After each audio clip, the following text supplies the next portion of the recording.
Up now at Lighthouse Art Center is Burger Angels, which brings together recent paintings by Daniel Ryan and a selection of works from the collection of Beth Rudin de Woody. A lot of the work in the exhibition has this very fast, economical approach to brushwork. Ryan's paintings are actually made in gouache on canvas, which is kind of weird to have at this scale, but it is something that allows for a lot more speed and immediacy in his paintings, which also helps to support his very prolific painting practice. And that quickness, I think, relates to the velocity and speed of the attention economy that has shaped his approach to painting in general. He pulls from memes, viral imagery. His paintings themselves become viral imagery, just kind of obscure things that get revealed in the algorithm while scrolling on social media. All these things get into his paintings. With that use of gouache and that speed, the surfaces feel very, very flat, very direct and very urgent. And I think that lends themselves to something that can be absorbed really quickly while you're in an infinite scroll on social media. So Ryan is a self-taught painter from St. Petersburg, Florida.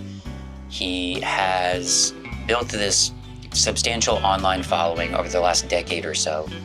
And for the works in this show, he created this cohesive body of work that takes place in this dystopian world shaped by artificial intelligence and kind of absurdly widening wealth disparities, kind of constant digital mediation.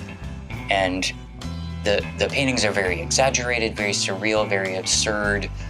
But as you move through the gallery, they do become increasingly familiar, and in this kind of uncomfortably recognizable world, traditional human experience is just in this state of collapse.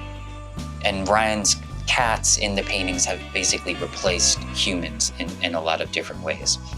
So you have Daniel Ryan's work, but in a lot of the paintings from Beth Rudin de Woody's collection, cats are kind of ordinary companions. They're very playful, they're very calm, they're very kind of watchful, usually in these domestic spaces. But Ryan's cats function more as stand-ins for human beings. This is not a show about catness.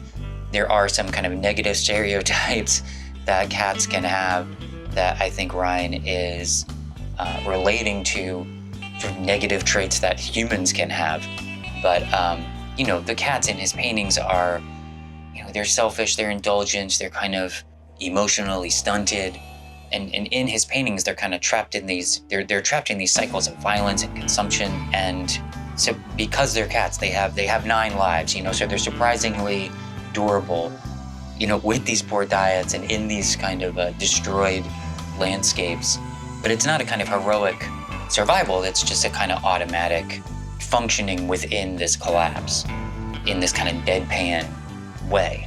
Ryan just has this really incredible knack for conveying very subtle, deep human emotion through the eyes of cats. And through their kind of inscrutable expressions, I think he's really making visible this kind of grotesque experience of life online, where attention and indifference kind of collapse into the same feeling.